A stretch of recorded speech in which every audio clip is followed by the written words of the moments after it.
Welcome to the Home Studio Hangout podcast, where we explore what it's like building, running, and working out of a home studio with your hosts, Joshua Matotek, Andrew Simmons, and many guests in different areas of the music industry.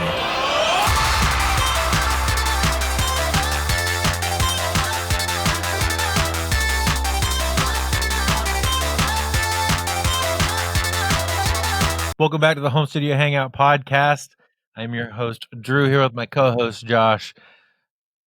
Hello, buddy. How you doing? It's been a minute. I think it's been a couple weeks, actually. Yeah. Right? Yeah. We didn't record last week. So. Yeah. No, we did last week. We did. Did we? Because we did the late one.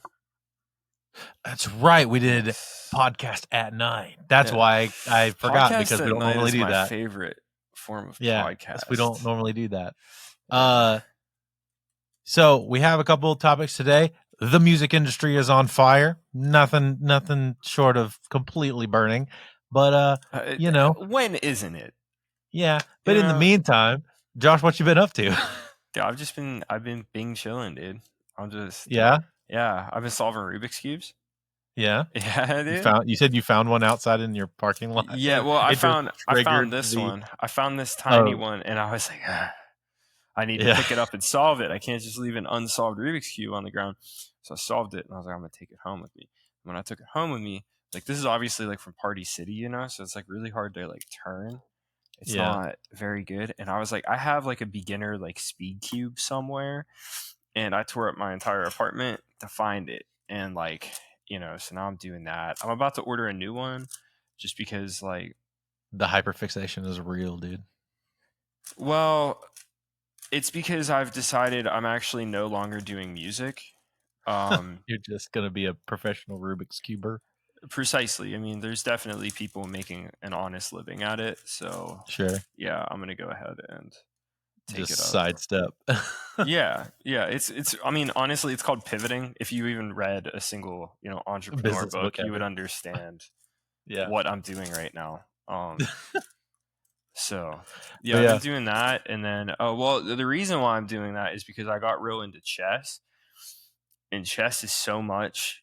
It's so much. It's probably about as difficult as, like, getting good at solving a Rubik's Cube. But the problem is I learned how to solve a Rubik's Cube whenever I was in, like, 6th grade. And it just kind of stuck with me. And so after learning this new thing, after my brain is fully developed, I'm, like, struggling real hard at even getting decently good at chess. Like, my chess.com score is, like, 300, which is, like, really, really bad. And if people want to play you in chess, Josh, what's your chess.com? No, they aren't allowed to know, because I'm Come on, dude. No, I'm literally that bad, dude. And everybody I know who's, like, into chess, they're like, yeah, I'm only rated 1,500. And I'm like, I'm 300. I'm sorry. So I decided to take a break, and I'm gonna go to the Rubik's Cube. Go back to the Rubik's Cube and, like, learn some new stuff. Trade the pieces for the cube. You got that right, baby. But yeah, I mean, that's literally been all I've been doing. I haven't been making any money at all. I just sit in my bedroom and I solve Rubik's Cubes all day. Did you make chili today? I did make chili today. Heck yeah. It was really good. Like the true northerner that you are. Dude. Well, then on top of that, Lee gave me, like, they had 2 rice cookers, so they gave me a rice cooker because I don't have one. I've never used one before. Boy. No. Dude, rice cookers are the truth. Dude, they are the truth. I can't believe I've gone, like, this long without using one, Yeah, we don't have one, but I wish we did. Yeah. We just don't have the space for one. What, dude, ours is tiny too. It's like smaller than a crock pot. Maybe we could get one. No, you definitely. And on top of that too, like, they're extremely cheap. Like, rice. Yeah, they are. Yeah, and they clean easy. That's the best part. We eat enough rice that it would make sense too. Well, I spent all weekend in Chattanooga, Tennessee. It was my anniversary trip. My anniversary with Erin, my wife, is actually tomorrow. 8 years, baby. 8 years married. So, but we did our trip this weekend to Chattanooga. We like Chattanooga. It's pretty cool. It's very low key. It's a nice, pretty mountain drive. Also, you take very little highway. You pass through like a bunch of really small mountain towns, and they're all really beautiful and cute, and by lakes and stuff. And Yeah, that's really fun. I would love to do a trip in Chattanooga.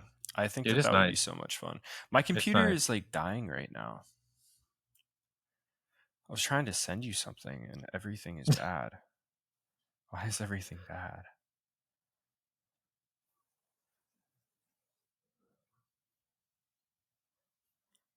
Well, so we went through Clayton, Georgia, which is like North Georgia. Yeah. And there was this really dope outfitter store called Wander. That's where I got this hat from. Thought it was Yeah. a super sick hat. Yeah. Wander, I North like it. Georgia. I'm Check them about out. to They're look it pretty up. sick. Yeah, Wonder. they're a Okay. dope store. I think they might have multiple locations, I assume, because Dude, I love they LARPing as like a blue collar outdoorsman. You know what I mean? yeah. Yeah. Like you hand me an axe, I can get you firewood. You know what I mean? But Yeah, like you hand me for an sure. axe, like I'm not cutting down a tree. Yeah. But sometimes I No, like to dress like it's a pretty I cool do. little. I loved the mint text. Like that's such a good design. The patch design is so cool. They had a bunch of really good hats, but this was the one that I I enjoyed the need most. to get up on some hats because I don't have any good hats right now, and it makes me upset. I keep about 4 or 5 in rotation at all Well, times. all I have is my For Those Who Sin beanie, but I oh, these are good hats, dude. Yeah, The these are Wander great. hats. Yeah, I like my hats to make you like question like who I voted for in 2016. You know what I mean? Like Well, I these like will to do push that. the limit just a little bit. And this one looks like a rip off of the Coors logo. Oh yeah, yeah. They had that Nah, one in these are store. gas and they're corduroy. Oh, Yeah. dude, you give me a They have a bunch corduroy of different. hat. So what's cool about Wander is it is half outdoor store, like an REI or something like that, but it's all like smaller business stuff. And then the other half is a bookstore. So it's like hyper curated bookstore to those kind of people that would shop at like that kind of place, Cool. like the It's more like outdoorsy place. you're like walking through and So good, dude. like the problem is like the people that shop at outdoor stores are very strange, right? So like we had one back home where it was very much the type of place where like I wouldn't be surprised if there was like a hat that said like stop the steal on it, you know? Yeah. and like they sold like guns and like all that stuff. Well then like they went out of business. Like they weren't getting a lot of business. They reopened as a different outdoors brand store, but it's all more like save the trees. Yeah. That's what, Dude, it's a sick bro. store. They also have an incredible collection of Carhartt there. So this place is essentially like across the street is like a witchy kind of store. Oh, nice. So it's like in that kind of area. You're talking about mountain people that are like into weird stuff. Yeah, I like it. I like weird mountain Not people. that like I just think some of that stuff's kind of different and weird personally, but if you're into that, whatever. Have you ever gotten anything off of Huckberry? I have not. Dude, it's like one of my favorite online stores. They sell I'm currently looking for it. They sell it's like pretty much the same kind of shop, right? But Yeah. I got this super sick belt. It's from a company called Flint and Tinder. I paid $85 for this belt. The reason why I paid $85 for it is because I'm the type of dude where I will go through a belt like every 2 months. And like I'm tired of it. I wear a belt maybe once a month. I wear a belt every single day. Religiously, I always wear a belt. So last year, it was about this time, I bought a black belt from Flint and Tinder, not to be confused with the black belt in Taekwondo that I earned. And it still looks exactly the same as whenever it came. It's like full grain leather. And like for the price, it's definitely where I need to order a brown one now. Sick. So, because I'm wearing clothes where I'm like, maybe I should get a brown belt too. I'm diversifying. Yeah. The only other thing I did of note was we went to this place. It's a bookstore. It's a used bookstore called McKay's. That coffee kick in your butt. It's really hot, and I put too much simple syrup in it. Oh. Good job. We went to this bookstore called McKay's. I want you to look it up real quick, Josh. I'll show a picture for the viewers. It is a bookstore. They have one in Nashville. They also have one in Chattanooga. Yep. You can look at the used books. It's huge. Oh, this place is like a fucking Walmart, dude. Yeah, but it's all books and like holy shit, everything. You like know they what have this manga. looks like? They have like that upstairs kind of thing, which almost reminds me of Amoeba. If you were at they have like the OG Amoeba location before they moved. Yeah, they have a vinyl upstairs, which is really cool. They got a bunch of like tabletop, like board game stuff, like a bunch of D&D books. They have comics like crazy. They got some movies, some video game stuff, but it's mostly books. It's like a massive warehouse of books. So I like it. That's pretty cool. There's a vintage bookshop around here cheap. that's like cheap. They like even have the basement filled, and like you can go there and buy like Time magazines from like the 60s. Oh, that's sick. Dude, it's sick. There's so many different things there. I went there with Maddie. You find books like between the $8 and $12 range. So I go in there and just let the store, because I mean it's a used store, so they have whatever they have. So you don't go in really looking for a specific book. You kind of go in with like, here are my favorite genres. I'm gonna walk those aisles and let the store tell me what I'm gonna buy today. My problem with those kinds of stores is that I end up not wanting any of the books, and I only want the vintage magazines. There was a magazine that Leica made and like put out. They had a thick like a stack of them. magazine thing. Yeah. No, they were almost tiny, like almost like little brochures. Like they were like this sized. And oh dang. They had a huge stack of them. I was like, I'm gonna buy all of them. And then I was like, what am I gonna do with them? You know what I mean? Yeah. But like whenever I go to those bookstores, like I always want to find like the old art magazines and old art books and stuff like that. That's like what gets me really excited, because I could care less about. They have a bunch whatever. of cool stuff. Well, I get books. I always like to go there for like my fantasy books and my sci-fi books. Yeah. Because they have a lot of really good options, and they have a lot of older books. So like if you're into like old Dragonlance stuff or old like even like original Dune copies and things like that, they have a bunch of those kind of things, like older things. So yeah, it's pretty nice. It's a dope. So that's what we did this weekend, and then we came back yesterday, and it's been a weird day. My son was also sick all weekend while we were gone, so that kind of sucks. But he's feeling better now, which is good. So yeah, that's good. But yeah, outside of that, doing good. Got a busy week this week, studio wise, for myself. And it seems like you and Lee are posting more content and stuff, so that's pretty good. I saw you guys. Yeah, that's why I hit you up today, because like we were supposed to work today, and then our plans got foiled. So I was like, yo, I got a free schedule. Yeah, might as well. I only have like a couple things to wrap up, like as far as like music stuff goes right now. So I was like, I'm just gonna chill, and we got the rest of our engagement photos back. Let's go. Gorgeous. That's why it took me so long to join the call. Oh, you were looking looked down and I was like, oh, sorry, he's been waiting for 20 minutes. I was on the phone anyway. Yeah, and so we just got those back. Absolutely incredible. Well, yeah, that's awesome, dude. We got your thing in the mail, so it's on our fridge. Very cool. I like it. You made it to the fridge, Josh. I made it to the fridge. Let's go. I'm just glad that people are starting to get them, because we got those out whenever we were still home. We got them right before we left. Nice. So I think we got them like Thursday. Nice. I want to say.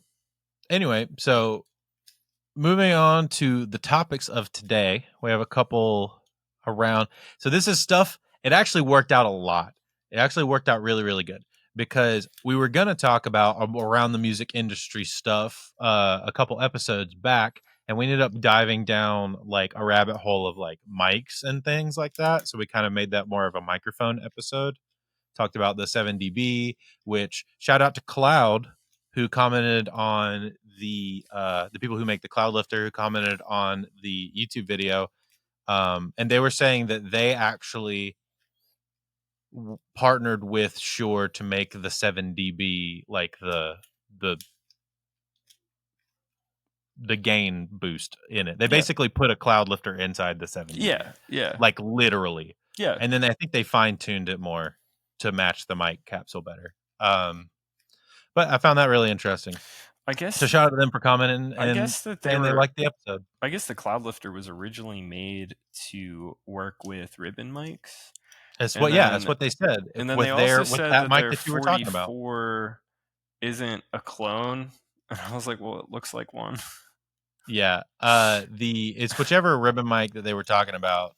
It's originally the Cloud Lifter was made for a ribbon mic. Yeah, I feel like their lawyer just told him to comment that one. No, I'm just kidding.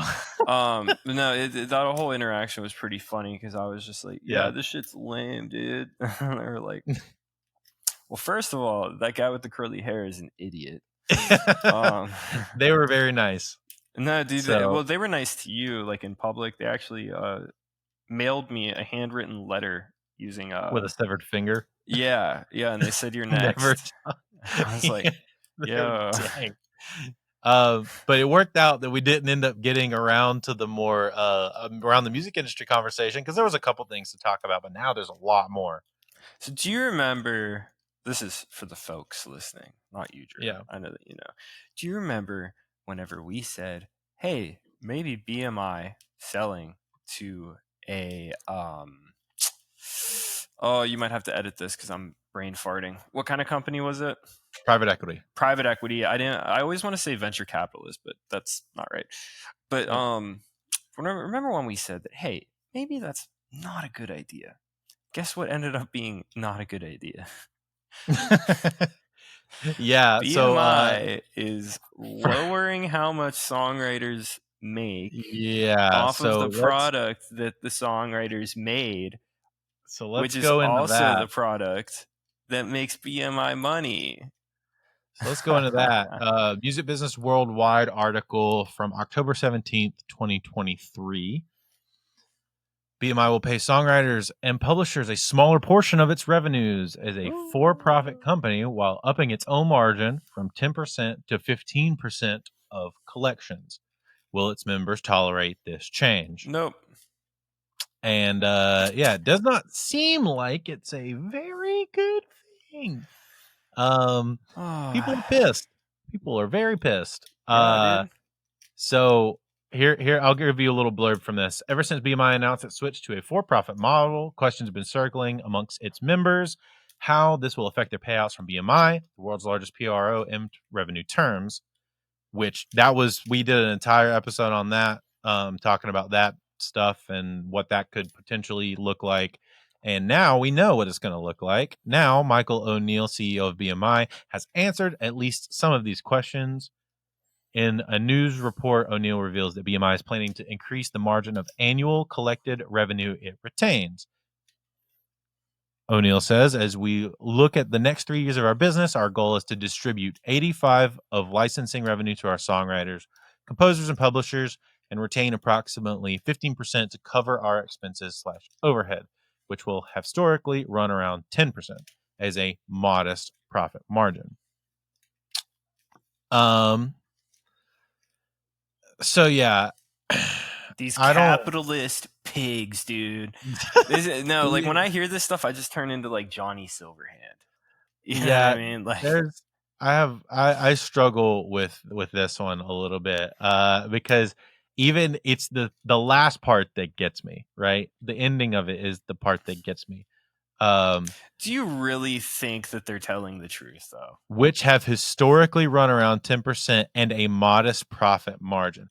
He's saying, yeah, we're taking 5% of your money, but 15% is still a modest profit margin. O'Neill defends the move to increase BMI's retained margin from 10% to 15% by noting the latter figure is well below the margins taken by comparable for-profit business in our industry. Guess what, dude? Guess what? It doesn't matter. It doesn't matter because you're still paying people less. Yeah, No, there dude. was. And Oh let me gosh. guess, that dude has never written a song. That dude has never been broke trying to become a songwriter. He is trash. So there's this thing. Who was it? I think it's MKBHD, who's a YouTuber. He has this thing that he says where you can't start a thing a certain way and then take pieces of that thing away whenever your business grows. You know? That's why Netflix is becoming so unpopular right now. Netflix has happened. This happened to Netflix. This has actually happened to a lot of like car companies, like in the EV space, where they've like Tesla specifically, where they've charging to use apps and features and things like that. Or like There's a bunch of BMW trying to make a subscription service for heated seats and then it failing yeah in stuff like like 6 that. months. Stuff like Dude, that. if I'm buying a BMW and someone's like, hey, you have to pay a subscription to use your heated seats, I would say, okay, cool. And then I would never use it. I would just never use it Yeah. because like, fuck you. Tesla's It's already in my car. Tesla's one is to lock people out of the self-driving mode, I think is what it is. You have to pay for the subscription for the self-driving mode and a couple other things, I think, as well. No, it's a whole package that's installed. Yeah, I can't remember what it's is. an But there's like $8,000 package. Yeah, I can't remember. It's crazy what they're doing though. But you know yeah, what? so, You know what it probably is? It probably has something to do with like the semi self-driving thing. I think that's what it is. I briefly looked into it, and every time I look into Teslas, I'm like, I kind of hate them. Well, I mean, Lee has one. You've ridden around in one enough to know. Right. If you like every time I ride in it, I'm like, this car's sick, and then I look into them, and I'm like, I don't know. I think I'd rather just destroy the planet. Shama has one, and I really enjoy riding in his. Yeah. Well, so anyway, so back to the BMI thing. I think he has a point, which is like, not this guy, but MKBHD, who I was referring to, which is like, if you're going to start a business and offer something to people, and people, especially over a long period of time, are used to it being that way, making that change is going to be bad. Is going to inevitably be bad for you in some way. You know what I mean? Taking money away from people, bad thing. That's why YouTube's revenue model has pretty much stayed the same. That's why people that's why when Twitch changed their sub revenue for their top percenters from 70-30 to a universal 50-50, people were flipping their crap because people are losing 20% of their money. You know what I mean? And so it's not quite as drastic as that, but just a really good example. And I'm trying to think of like in terms of how this is going to affect people. 5% of $100,000 is $5,000. So if you make $100,000 a year as a songwriter, that's just pre-tax, How if you're losing an extra $5,000 on top of that, like that's awful. That's an entire month's potential worth of income. You know what I mean? Dude. Then if we scale it down and you're making like $5,000 a month, you lose $250. You're losing $250 a month. So your boy hit up Glassdoor, right, for BMI. Yeah. The first one is from a year ago. So like before like the merger was even announced, right? Or the acquisition was even announced. Yeah. This dude was a senior manager of operations. He goes, CEO Mike O'Neill is completely out of touch with daily operations, makes policies without explanation that are not in the best interest of blah, blah, blah, blah, blah. And I was just like, man, that's crazy. And I'm trying to find more about this dude, but apparently he's been with BMI for a while and no clue. Which is wild for somebody that's been with the company that long to be making apparently, these decisions. This is like one of those like kind of like shitty sites, but it's basically saying Sure. that like base salary for an executive position at BMI is $250,000 plus bonuses. So these people are making $250,000 being an executive for like what's supposed to be essentially like a non-profit company, right? And they want more money. Like, what do you mean you couldn't cover operations cost if you're paying people that much money. So this article does say something that this is like the only like potential silver lining, potential positive spin that you could put on this, and that is when CSAC went private, right? Or went public, went for profit instead of nonprofit. When CSAC moved into the for profit model, they started acquiring other companies. So right now, but at 5% BMI margin, I don't see how they're going to do that. Sure, I'm agreeing with you, but I'm just going to read kind of what they said as like a potential spin that could be positive. Mm-hmm. So the idea is that CSAC started acquiring other companies, and what they did is they acquired non-American companies, right? So something that like a lot of people don't think about is the fact that yes, BMI and ASCAP grab all of your royalties, but it's only American royalties. They don't get your non-American, European, UK, all those royalties. They only get things that are located in America. Yeah. CSAC, because they are for profit, they were able to buy essentially other PROs in other countries so that they can actually accrue from around the world rather than just in America. So the thought is maybe that is their thought moving forward, is that BMI is going to start trying to acquire smaller publishers in other countries, so that they could broaden the scope of how much they bring in based off that 5%. Now, that is a very generous read. You know what I mean? I would pull this back, but that is a very generous read. Not quite sure if that's actually the case, but if that were true, I think that would potentially be worth the 5% cut. But I don't see how they're going to do that with only a 5% cut. There ain't no way they're going to build that much capital. Nah. I think dude just wants a new yacht. Did I ever tell you I worked for a guy who cut everybody's sick days so he could buy a yacht? No, you didn't. Yeah, so if like he wasn't in the office, you'd be like, "Where is he?" And be like, "Oh, he's probably on sick days." And you'd be like, "What's that mean?" And like for months I couldn't figure it out. And then someone was like, "Oh yeah, like 3 years ago he took away everybody's sick days and then he ended up with a yacht shortly after." That's funny. Yeah. Jeez. Well,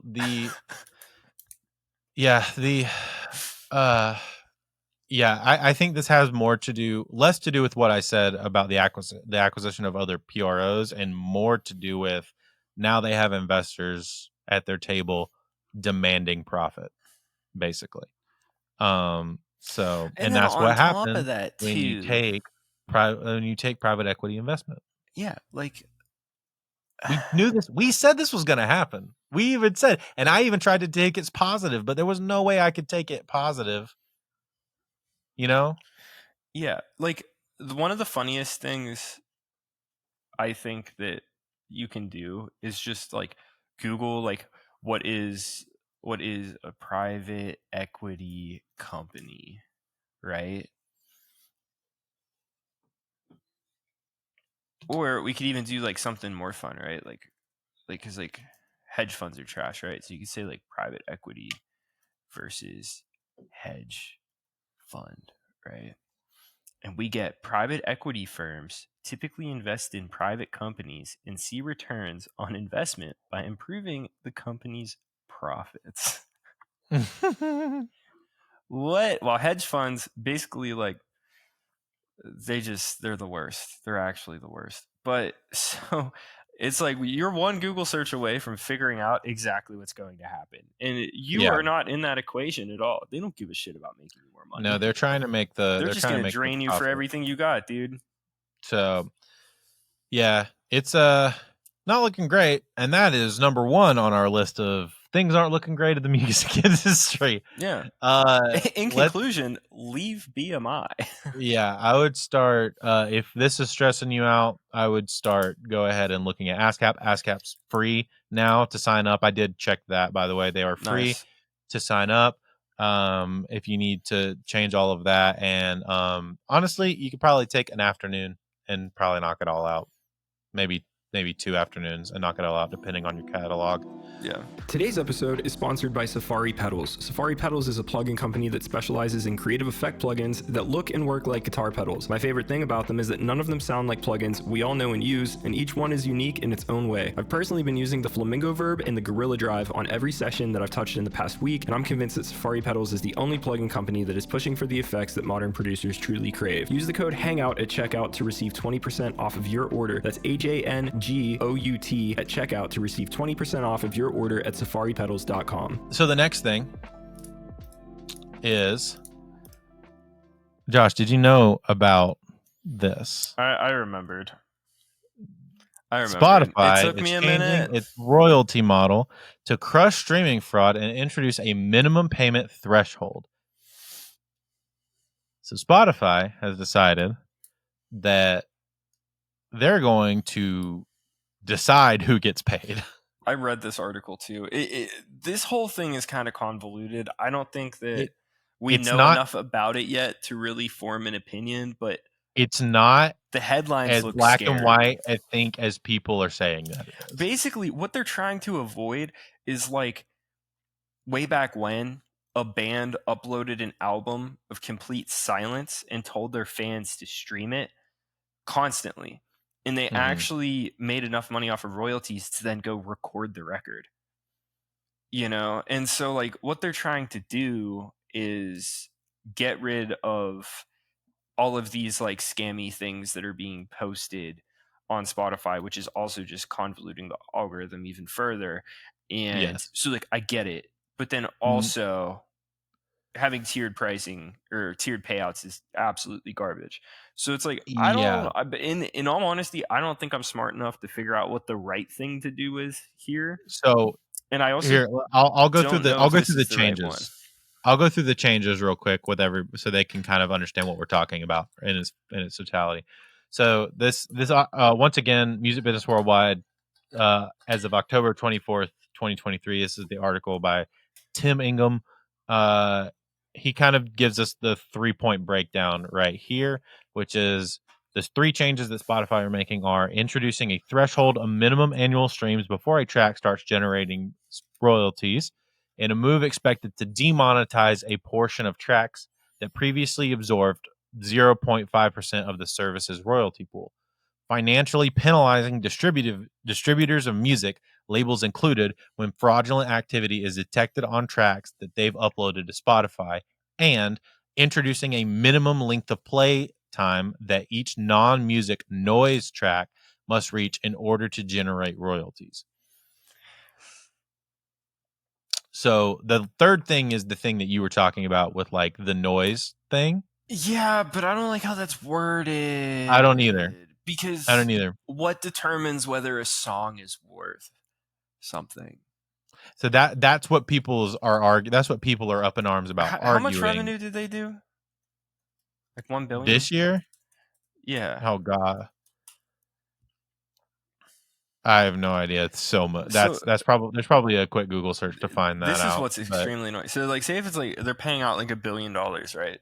Yeah, that's what they're saying. Intent. So okay, $1 billion in royalty payments over the next 5 years. And they're saying that $1 billion over the next 5 years is 0.5% of the service's royalty pool. Yeah. So, okay, here's the deal. I originally was like, it's only 0.5%. Just let the kids make a little bit of money off their noise music, right? That's $5 million. Yeah, $5 million a year for the next 5 years. Yeah. That's what I'm saying. It's not nothing. We're talking in figures that are very far above my pay grade. It looks like nothing because the 1 billion is so big. Yeah. You know what I mean? So the 1 billion is so big that 0.5% does it, I think, a disservice on how big the number actually is. Yeah. So like, I get it, but like also like, this isn't the first time that this has been a thing, though.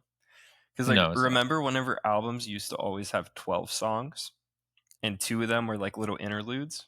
Yeah. It's because the label didn't consider that a song. So contractually they had to come up with 2 other songs to meet the album requirements. Yeah. So it's a thing that's happened before, right? Yeah. You know, but if people were buying that song, they're still getting paid for it. But I guess like the cost of an album was the same regardless of how many tracks are on it. But so this speaks the way that this, because I did read this before bringing it up to you. The way that this reads to me feels less like a music platform thing and feels more like, obviously, it's a tech platform thing. You know who it feels exactly like? YouTube monetization. When YouTube made the change to, because everybody used to be able to get monetized, and then they changed it to having a monetization structure, so you had to get what is it called, what's the term, you have to be monetized through their YPP, the YouTube Partner Program, which is like you have to have X amount of subscribers and X amount of views or X amount of hours viewed per year. But then so that's also kind of what they're doing with this, right? It's like you have to have X amount of streams on a song in order for it to trigger monetization. But also, like, hear me out. Did they announce the number? No, and honestly, the if thing. they're doing that though, like it should be like, oh, you have to hit 1 million streams, and then it should be retroactive. So every song past that gets, once you hit 1 million streams on anything, like total, like in totality. Yeah, like I'm not saying it should be 1 million, but like a number for round numbers. Okay, how it should work is you make 0.000000000, then you hit 1 million, and then it's like, oh, cool, here's your $4,000. Yeah, you know what I mean? Paid out retroactively based on, or it should be retroactive. And if it's not retroactive, that's not how YouTube does it. YouTube does it with you make nothing, and then when you get monetized, everything from everything you've ever made from that point is monetizable. Yes. So it's not retroactive, but it's like it basically activates pay on everything. Yeah, but for which Spotify, I also think is fine. But I think for Spotify, it should be retroactive. YouTube, it's a bit potentially, yeah. I think this is going to be very. I don't know. This is sorry to any YouTubers watching this, but yeah, I mean, I don't think that you deserve monetization just because you made a video. I don't know about that, Josh. Clip it. Put that on TikTok. No, I'm not. Yeah, dude. No, the you tell that to Lee and his car guy. Well, he deserves it. He's the That's your opinion. Yeah. Okay, what they need is, dude, do you remember whenever I said that Spotify should work by you have to submit your song and then someone listens to it, and if it's trash, it doesn't get put on the platform? Yeah. That's how it should be, dude. Like so here's some numbers, actually. It's like some middle-aged Italian woman. Some threshold numbers. Okay, here we go. This would suggest that for these tracks to generate 0.05 per month in royalties, they would need to generate 17 plays a month or around 200 plays a year. Spotify says tracks that currently represent 99.5% of stream share will continue to monetize after these changes. Confirmed. Oh, so they're like literally just barely trimming any fat. I thought it was going to be way higher. No. Because when you're talking about an industry where 100,000 tracks or more are being uploaded to streaming platforms daily, the amount of money paid out to these tracks cumulatively results in a substantial sum, which does make sense. I knew it wouldn't be a lot, because if it was a lot, then like someone's getting sued again, you know? Yeah. And like I feel like I don't think they're trying to go down that route. Probably has people that are just like living in Washington. You know what I mean? At this point, like, so like, I knew it wasn't going to be a lot, but like that's nothing. Yeah. It's not. It's basically a song that does fine. You know what I mean? Like a beginner song that does enough. You could literally just listen to it like your own song and be monetized a couple times a month. Yeah.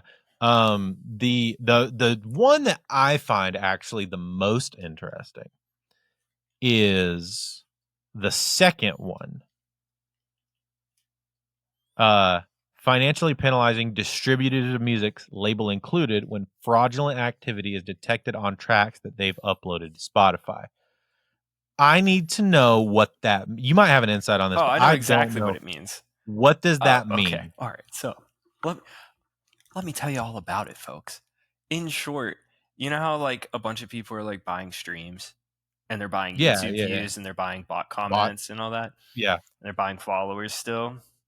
Labels fund that too.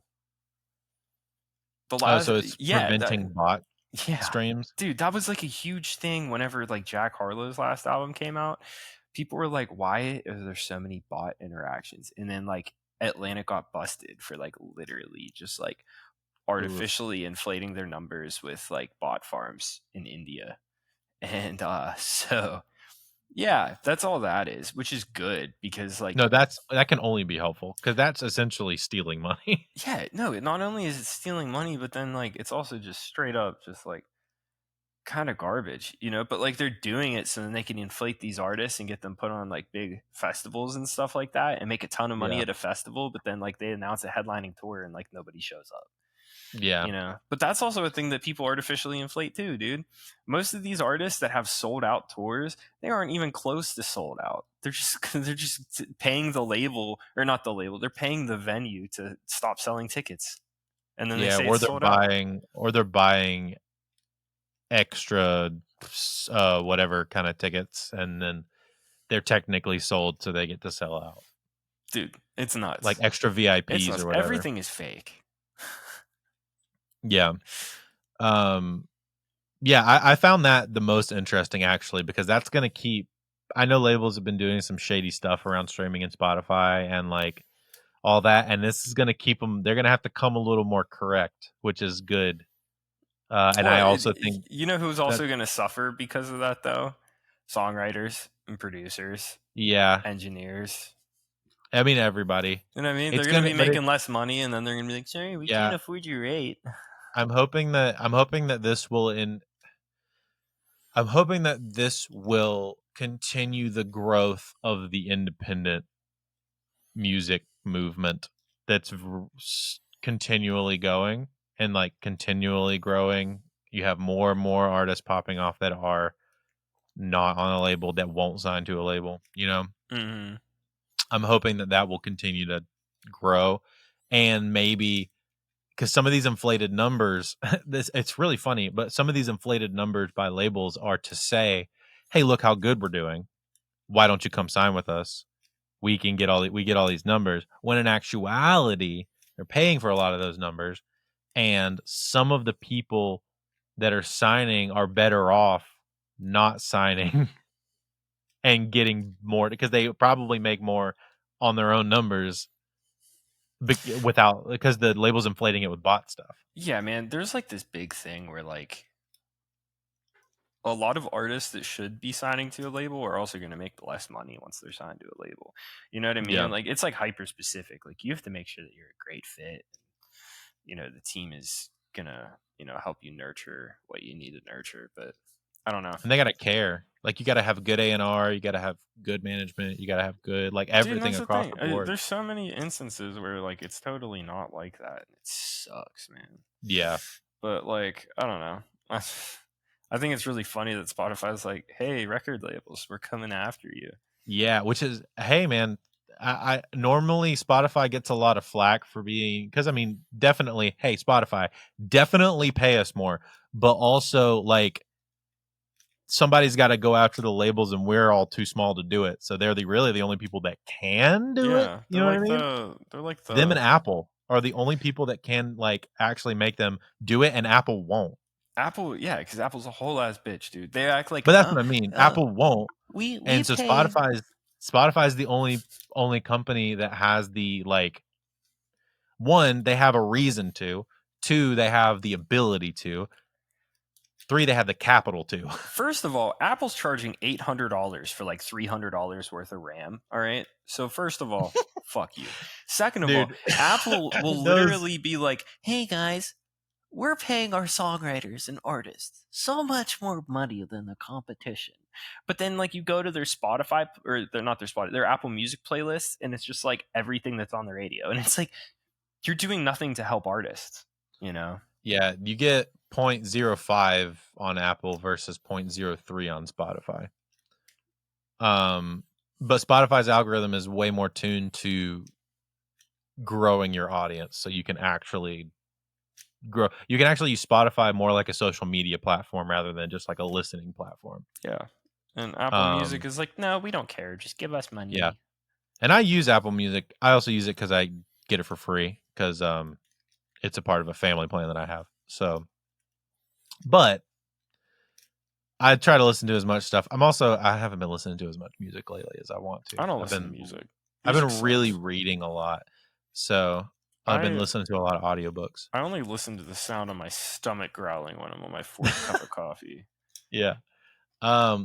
Okay. So yeah, that's pretty much the Spotify thing. I would keep, if you're interested in that, I'll have the articles that we pulled up linked in the description of this episode. They're both Music Business Worldwide articles. Just wanted to give them a shout out for actually having really informative articles, and they're pretty easy to read, and they're not like, crazy ads everywhere either. So I appreciate the formatting of their articles because it made it a lot easier for me to read quickly and understand better. Josh, did you have something else that you wanted to talk about? Because you said you have one other thing that you wanted to talk about. Oh yeah, I've been researching servers, dude. Okay, yeah. This is a conversation that I actually had with somebody else recently, but I don't know enough about servers Oh my god. to like have an input. So teach me. Okay, so this was also something I wanted to talk to you about because I know that you use a lot of storage. I do for sure, and I think I need a server, but I'm not sure what kind I need and how deep to go down the rabbit hole. So the problem is okay, so I'm only on like day 2 or 3 of like really doing this whole thing, and I listed out all the options last night. All you IT people, get ready to come for Josh. Like for real, and like it's just all you IT people, like give us as much help as we need, so like we don't screw something up or like accidentally allow like China into the U.S. data network. Like I don't know how any of this stuff works. I just know it's a massive liability, and I'm playing with fire, baby. So yeah. This whole idea came up because I hate Dropbox. I hate the Dropbox client.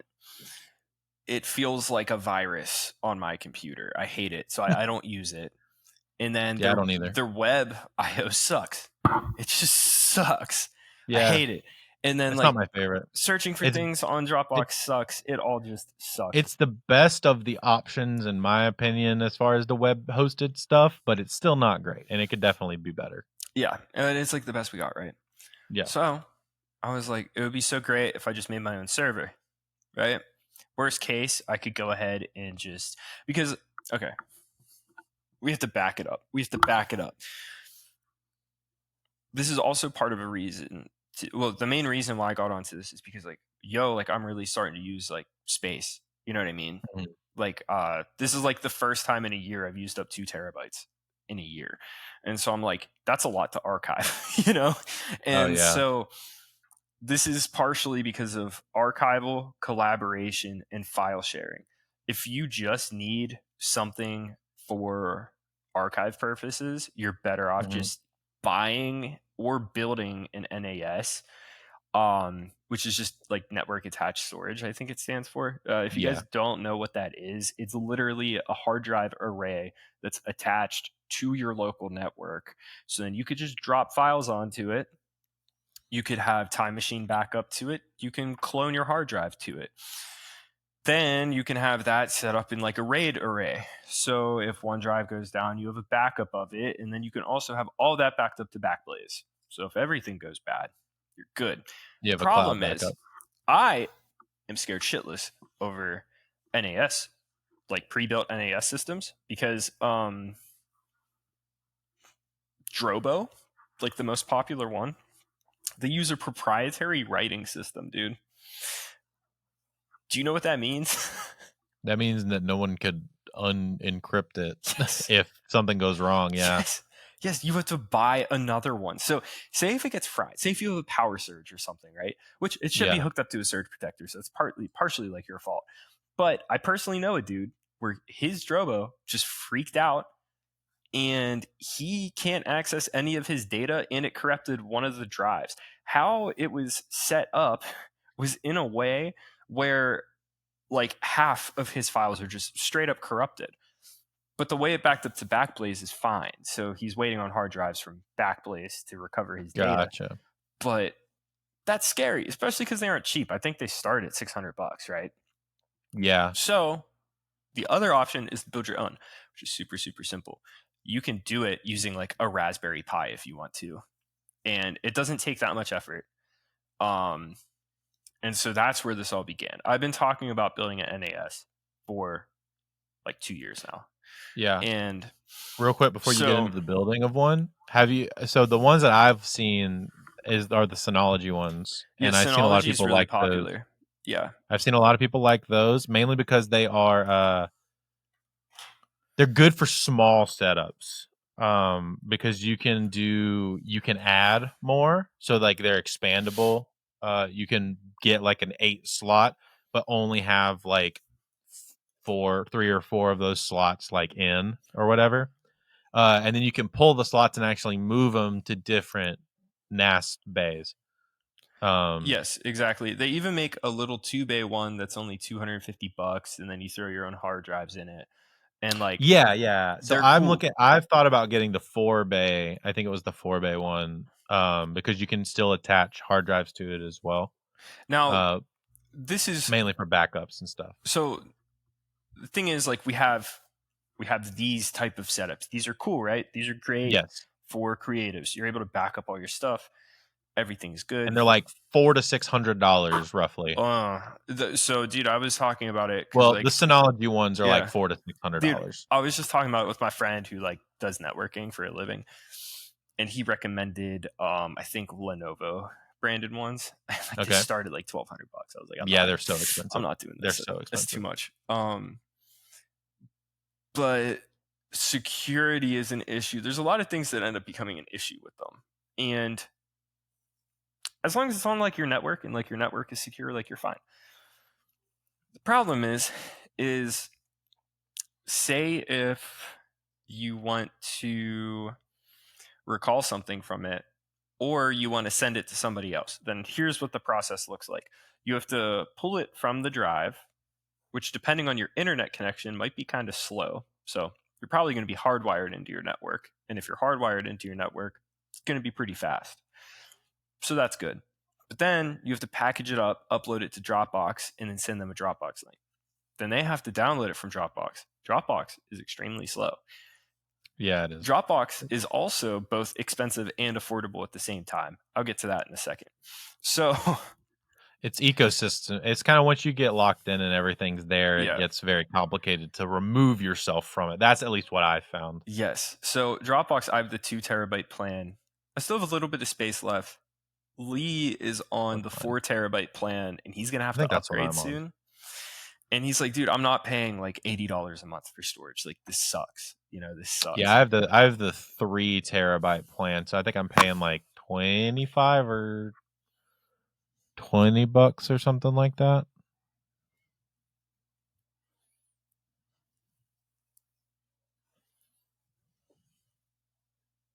Oh, sorry. I said I have the 3 terabyte plan, and I think I'm paying like $25. I want to say. Yeah, I pay like 20, and I have the 2 terabyte. I think it's 20. Yeah. So now, and then on top of that, Lee also has a lot of extra hard drives that he needs to sort through and like archive and all this stuff. It's like a massive pain. It is a huge pain. And I was like, you know what, dude? Like, I've been wanting to build an NAS, and you probably need one too. But then, like, if we're working remotely all the time, how are we going to do that? And like, we've had this conversation probably like 3 times over the past few months about like, what's it going to look like whenever we aren't in the same city, right? And So Dropbox kind of sucks. Avid Cloud is a great option, but then I found out it's not a part of the studio subscription. You have to like pay extra No, for it. it's a total separate thing. Yeah. And that's probably really expensive. And then we'll still have to be going back and forth with like Dropbox links and like all that stuff. Yeah. And we both hate Dropbox. It feels like a disease is on our computer. And so I don't put it on mine. that is whenever it quickly went from an NAS to a complete server with remote access. Yeah, that sounds like, based on what you're going to need, it sounds like the server option is going to be the best move, because you'll be able to access, like if the server is with him, you'll be able to access anything that you need from wherever you are. Yes. And vice versa. Like if he's gone, you guys can still work on projects. There are plenty of limitations, and that's typically just internet speed. All right. Yeah, for sure. But that's no different than Dropbox, really. We have two computers laying around. We have a 2016 Mac Mini, and then we have like a 2010 Mac Pro, right? So yeah, we have enough to like basically get this like jump started and like have it working and like see what the limitations are. Yeah. Have you ever messed around with the networking that's built into Mac OS? No. It's like stupid easy, dude. I essentially like, okay, so you can have I know you can make your own, like, you can use the networking to essentially make your computer accessible from anywhere, which is really sick. I did it in 5 minutes last night. Really? It's that easy. You literally go to general, you go to file sharing, and you turn it on, and then you make a username and password, and then you assign it to read and write on the computer. I was reading somewhere where I guess previously it was really difficult for you to access external drives if you're essentially using another computer, kind of like a server. And dude, it read all my drives. It read exFAT and it read APF or AFPS, APFS formatted drives, like perfectly fine. I was able to run an Ableton session on my laptop while the session files were plugged into a different computer.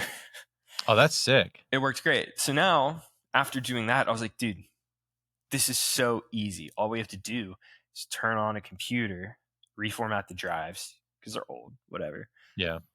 Enable Set it up as a network. And then we just have to figure out how to remote in. This is whenever it gets complicated. If you remote into the computer, that's fine, but you're not going to be able to hear anything. Yeah, that's the tricky part. What that means is that you would have to open session files from another computer onto your computer remotely. You can't do that through remote access. Yeah. Because I forget why. There's reasons, right? So how do we get true file sharing capabilities? We're going to have to format the computer basically as a server and load a software on top of it all. I'm still really new to all this, so if I'm saying things wrong, please correct me in the comments. And if you have any good solutions for Mac OS, please let me know. So what I've found is that we are able to get rid of Dropbox, have our own server set up, and be able to access that server from anywhere with link sharing capabilities to clients. And it's way more secure than Dropbox. Dang. And it's almost free. Yeah, because you already have all of the like the computers and stuff. I brought notes. So nice. The first video I found was from our boy Network Chuck. He has great videos on YouTube. Shout out.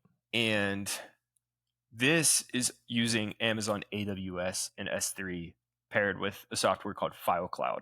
So FileCloud is, how should I say this? It's basically just Dropbox. Okay. So gotcha. If you like, and the idea is that you're self-hosting. Okay. So you're taking this software and instead of it being on Dropbox.com, it's running off of your machine. Your server.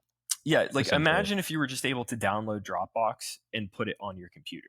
That would be ideal. And that's what I was looking for. And it turns out multiple companies do it. So there's FileCloud, there's SeaFile, SEA file. And then there's Nextcloud. And so what we're going to do is first things first, we have to make sure that the functionality is there. And I know that the functionality is going to be there, but this might not be the most reliable option for us.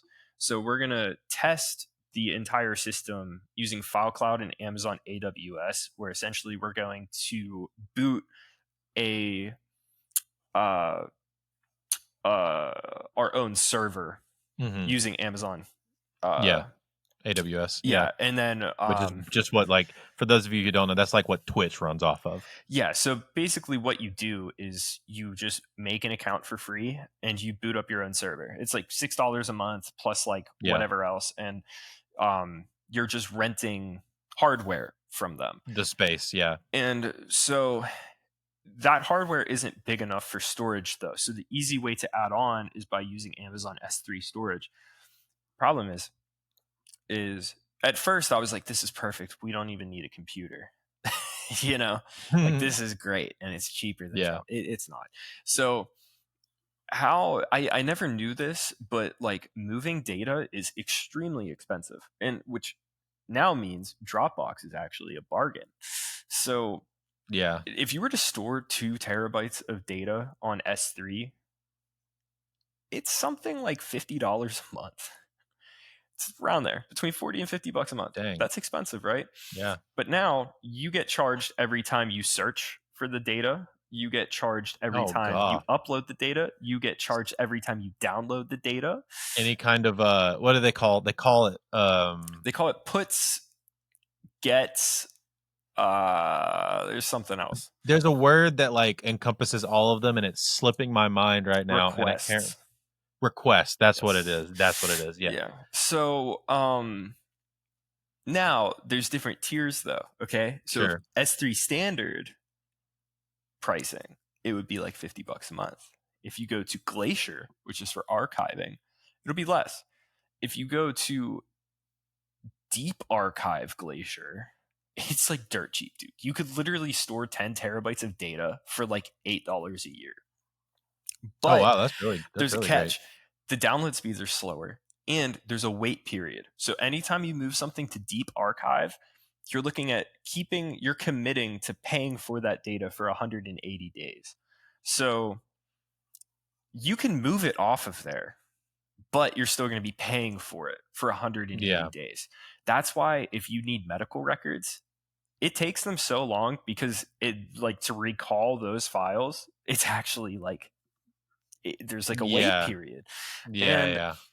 Makes sense. Think about how much data a hospital has to keep, right? They're using stuff like this. Like we're talking enterprise level stuff. So while my hopes were extremely high, I very quickly realized that AWS S3 is not going to be the solution for us. Yeah, probably not. But it's a great way for us to test out functionality of software because it's almost free.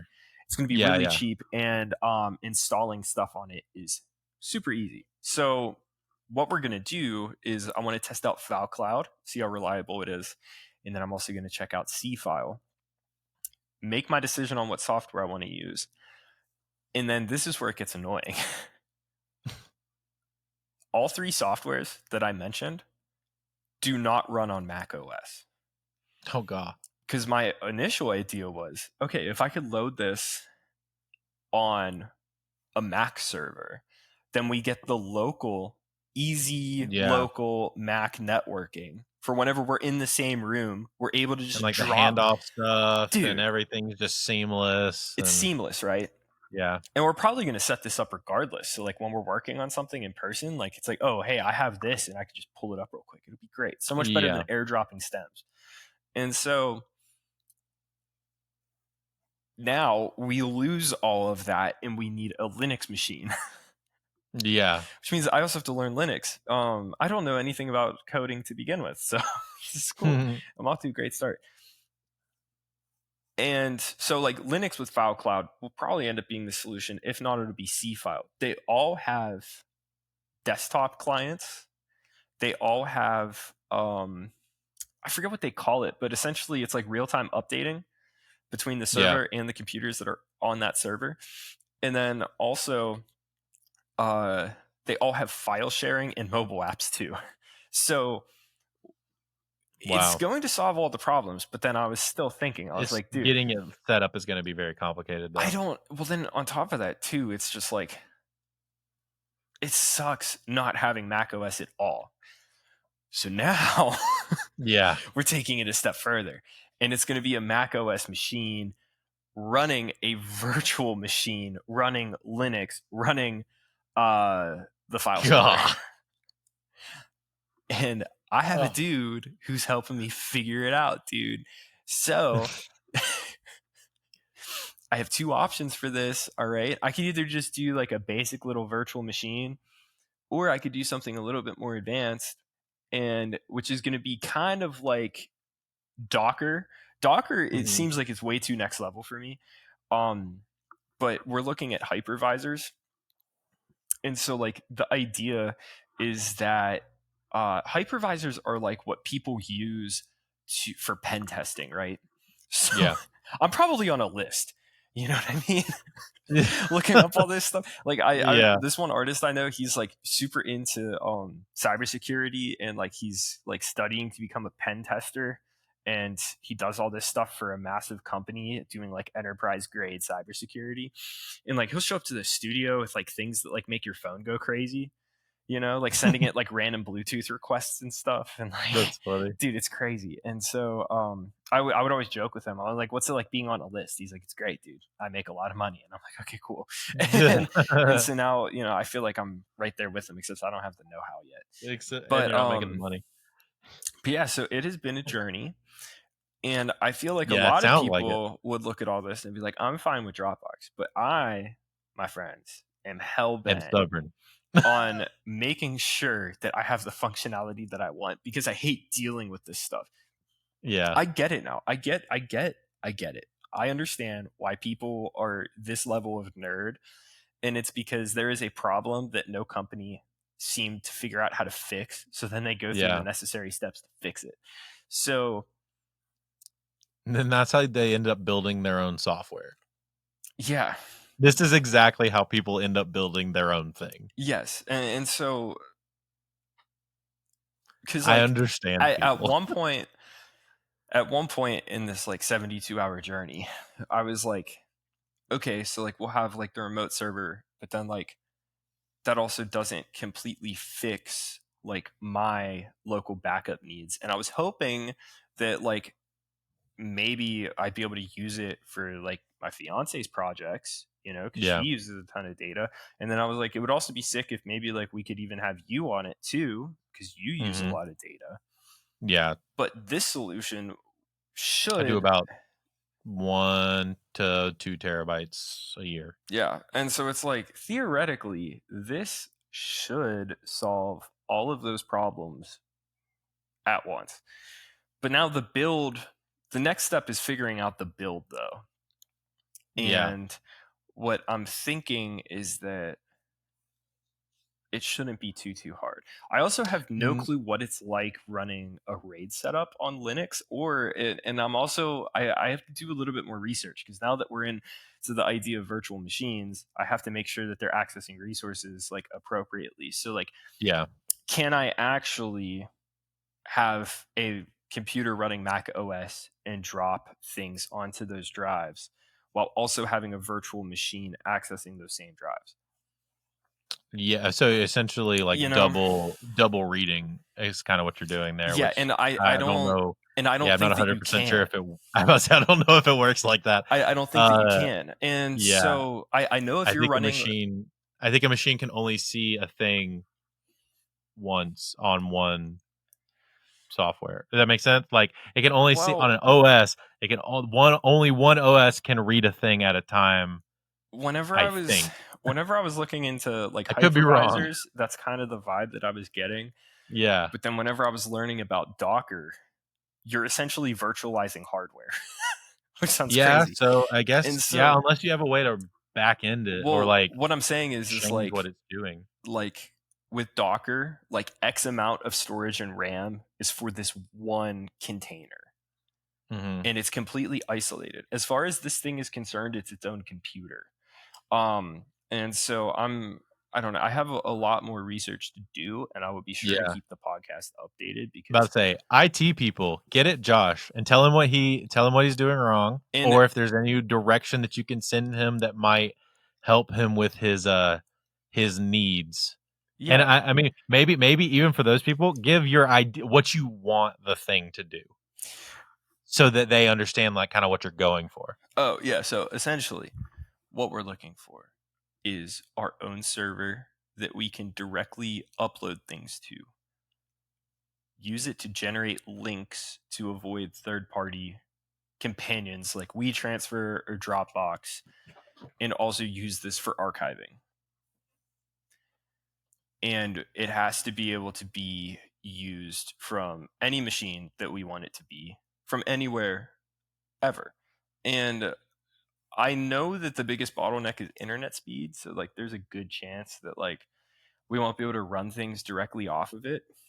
But if we could get it kind of close, that'd be cool. I see people running servers for video editing where they're like able to actually like edit video from like a different state, and like that's nuts. I'm not entirely sure how that's possible, but Yeah, we're gonna figure there's it a lot out. of media companies that do that, which I don't see why if you could do that with that, I don't see why you couldn't do that with That's like the thing. Like it's Ableton Pro lighter. and Cubase. Like it's lighter. Yeah, So less stuff. Yeah, the video files are a lot heavier on your computer than an audio file is going to be. And on top of that too, like we're just gonna start small with it. Like it doesn't have to be this all-in-one solution, you know.